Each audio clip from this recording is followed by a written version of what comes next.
তোমরা সব কেমন আছো? আশা করছি খুব ভালো আছো। বাঙালি হয়ে বাংলায় কথা বলো এবং বাংলাকে সাপোর্ট করো। তো আজকে অনেকদিন পর ভিডিও নিয়ে এলাম। তো ভিডিওটা অ্যাকচুয়ালি না ব্লগ না কিছু, কি বলবো আমি বুঝতে পারছি না। তোমরাই বলে দিও লাস্টে যে ভিডিওটা মানে টাইটেলটা কী দিলে উচিত হয়। যাই হোক, আমি নর্মাল লিখে দিলাম। তো আমার একটা ভাই এর আগে প্রচুর কমেন্ট করতো, প্রচুর কমেন্ট। তো যারা আমার পুরনো ভিউয়ার্স আছো তারা জানো যে রাজ সিং বলে একটা ভাই আমাকে খুব কমেন্ট করে।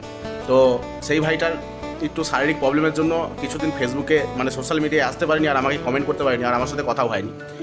তো হঠাৎ কালকে আমার সাথে কথা হয়েছে, আর আমাকে একটা মেসেজ করেছে, সেটা আমি স্ক্রিনে শো করছি, একটু পড়ে নাও। আর নাহলে আমি মুখে বলতে পারছি না অ্যাকচুয়ালি, তোমরা একটু পড়ে নাও, কারণ আমি স্ক্রিনে দিয়ে দিয়েছি, যারা পড়োনি তাদের জন্য আমি পড়ে শোনাচ্ছি, ঠিক আছে? তো দাদা, তুমি তো বাইরে থাকো, আমি আজ পর্যন্ত কোনো দিন বাইরে যাইনি, যাওয়ার খুব ইচ্ছা। তবে আমি তোমার কাছে জানতে চাই, বাইরের দুনিয়াটা কি যতটা ভালো লাগে দেখতে ততটাই ভালো? তুমি যদি ভিডিওর মাধ্যমে একটু জানাতে তাহলে হয়তো খুব ভালো হতো। আর অনেক দিন তোমার ভিডিও দেখা হয়নি বা ফেসবুকে আসা হয়নি, তার জন্য আমি দুঃখিত। কারণ আমার একটা ছোটোখাটো অ্যাক্সিডেন্ট হয়েছিল, তাই তাই দুটো হাতে প্রবলেম হয়েছিল, সেই কারণে আমার ভিডিও দেখা এবং তোমার সাথে কথা দুটোই হয়নি। তোমাকে আমি আগেও বলেছি, এখনও বলছি, জানি না তোমার প্রতি কী টান আমার, তবে তোমার ভিডিও দেখলে আর তোমার সাথে কথা বললে আমার খুব ভালো লাগে। যে রিকোয়েস্টটা করলাম যে রিকোয়েস্টটা করলাম ভাই হিসাবে, প্লিজ ভিডিওটা সোশ্যাল মিডিয়ায় শেয়ার করুন। তো যাই হোক, সবই শুনলে। তো ভাই, তুমি আমাকে লাইক কমেন্ট করোনি বা তোমার সাথে আমার কথা হয়নি, তাতে আমার কোনো দুঃখ নাই। তুমি সুস্থ আছো, আমি এটা জানতে পেরে আমি খুশি হলাম, ঠিক আছে? ছোটোখাটো অ্যাক্সিডেন্ট হোক বা যাই হোক, যে তুমি এখন সুস্থ আছো জেনে আমি খুব খুশি হলাম। তোমার শরীর আরও খুব তাড়াতাড়ি ভালো হোক, আমি এটাই চাই। আর সবাই প্লিজ একটুখানি মানে আমার রাজ ভাইকে সবাই একটুখানি আশীর্বাদ করো, যেন খুব তাড়াতাড়ি সুস্থ হয়ে যায়, যতটুকু ব্যথা দুঃখ আছে পুরোটা যেন ঠিক হয়ে যায়। তো একটা কথা বললেই নয়, তো যেটা রিকোয়েস্ট করেছো সেই কারণেই আজকে আমার ভিডিওটা করা। তো হয়তো নিজের মুখে বললে হয়তো অনেকজন ভাবে হয়তো যে সোশ্যাল মিডিয়ায় ভিডিও করছো, এগুলো কি ছাড়ছো। অ্যাকচুয়ালি এইসব ভিডিওগুলো আমার ছাড়ার কোনো ইচ্ছা ছিল না। জাস্ট মানে কি বলবো, ভাই বলি, আমি কোনো কিছু বলবো না, যে ভাই আমাকে এতটা ভালোবাসে, শুধু তার রিকোয়েস্টে আমি ভিডিওটা করছি। তো আমি দেখো একটা কথাই বলবো, যে অনেক মেয়েরা সোশ্যাল মিডিয়ায় ভিডিও করে, যে জীবন তো ছেলেদের, মেয়েদের আবার কিসের জীবন? কারণ নিজের বাড়িটা নিজের করে কোনোদিনই পায় না তারা, নাকি হয়তো বিয়ের পরে শ্বশুরবাড়ি, আরে শ্বশুরবাড়ি পায়, তাই তো?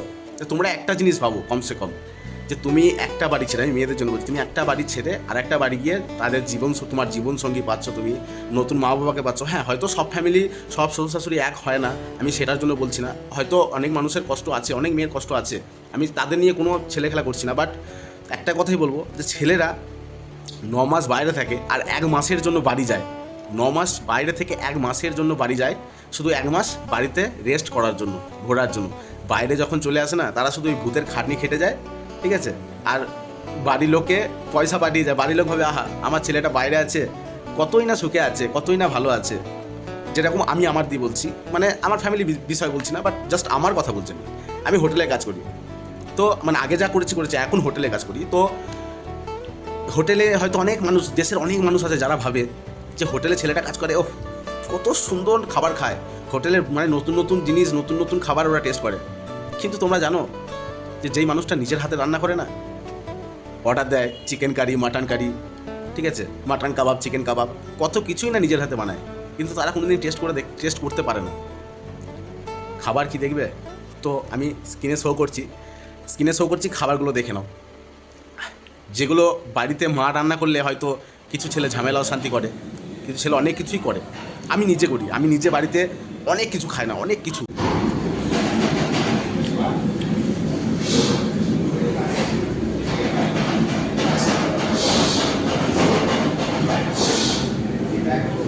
কেমন টেস্ট সবজির? অনেক দারুণ। এ আর মানুষে খায় না, কুকুর ছাগলের খাওয়ার। মানে এই রান্না করেছো, আর খাবো না, ভালো লাগছে না আমার। কিন্তু সেগুলো আমাদের এখানে যে খেতে হয় না, একটুখানি তরকারি জোটে, ডাল আর ভাত খেতে হয়, শুধু ডাল ভাত খেয়ে শুয়ে পড়ো। আমি নিজে বেগুন খাই না, তো বেগুন যখন রান্না হয়, তো আমি তখন কী করি জানো, টমাটম একটু পেঁয়াজ কুচিয়ে, একটু নুন দিয়ে, একটু লেবু দিয়ে ভাতটাকে মাখিয়ে চটকিয়ে খেয়ে নিই। কিন্তু এই জিনিসটা যদি বাইরে দিত, যদি মানে আমার বাড়িতে যদি খেতে দিত, হয়তো আমি থালাটাকে সরিয়ে দিতাম, বাইরে থেকে গিয়ে খেয়ে আসতাম। তো এই তো হচ্ছে বাইরের জীবন। আমি কোনো দিন চাইনি আমি কারোর সাথে এই জিনিসটা শেয়ার করব, বাট শুধু এই কথাটা বললে বলে আমি জিনিসটাকে শেয়ার করলাম। তো ভাই হয়তো বুঝতে পেরেছো যে বাইরের জীবনটা কেমন। তো যতটা পারবে নিজের আয়ত্তে। এবার আমি বলছি না যে সব জায়গায় খারাপ হয়, তুমি এসো না বাইরে। দেখো জীবনে কিছু করতে গেলে বলে না যে কিছু পেতে গেলে কিছু হারাতে হয়। তো জীবনে দাঁড়াতে গেলে তোমাকে মেহনত করতেই হবে। আমি একটা টাইমে আমি একটা ছেলে ছিলাম, যেটা আমার বাড়ির লোক এখনও পর্যন্ত বলে যে আমি আগে কোনো একটু অসুবিধা হলো না, ছোটোখাটো একটু অসুবিধা হলো না, আমি আর বাইরে থাকতাম না, বাড়ি চলে যেতাম। ঠিক আছে, এই এত কষ্ট, এই ডাল ভাত, এগুলো আমার একদম পছন্দ ছিল না। কেউ যদি একটুখানি মুখের উপর কথা বলতো তার সঙ্গে মারপিট ঝামেলা অশান্তি করে বাড়ি চলে যেতাম। বাট এখন দেখো আমি ঠান্ডা। কারণ কি বলতো, মানুষের বোঝার টাইম দরকার, বুঝতে শেখার টাইম দরকার। তো বুঝতে শিখেছি, সেই কারণে আজকে ঠান্ডা হয়ে গেছি। কারণ সময় একটা টাইম ছিল আমার, বাট এখন আর নাই। এখন আর সময় নাই, মানে যেই ছেড়ে চলে যাব, বেরিয়ে যাব, সেই টাইমটা এখন আর নাই। এখন নিজের লক্ষ্যে ছুটে চলার টাইম। আমি হয়তো টাইমটা পার করে গেছি, এখনও টাইমটা আমার এখন 24 ইয়ার্স ওল্ড হলাম আমি, মানে 24 বছর বয়স হলো আমার। বাট হয়তো এই জিনিসটাই আমি যেই বয়স থেকে বাইরে বেরিয়েছি, আমি মাধ্যমিক পরীক্ষা দিয়েছি তারপরে বাইরে বেরিয়েছি, হয়তো তখন এইভাবে শান্তশিষ্টভাবে হয়ে মাথা ঠান্ডা করে যদি কাজ করতাম, আজকে হয়তো অন্য লেভেলে যেতাম, অন্য লেভেলে চলে যেতাম। বাট কোনো দিন করিনি, কোনো দিন ভাবিনি। ঠিক আছে, এই ভিডিওটা সবারই জন্য দিলাম, আর বেশি কথা বলবো না। যদি ভালো লেগে থাকে প্লিজ লাইক কমেন্ট করো, আর ভাইয়ের জন্য সবাই একটুখানি আশীর্বাদ করো। ওপরওয়ালার কাছে চেয়েও যে ভাই যেন তাড়াতাড়ি সুস্থ হয়।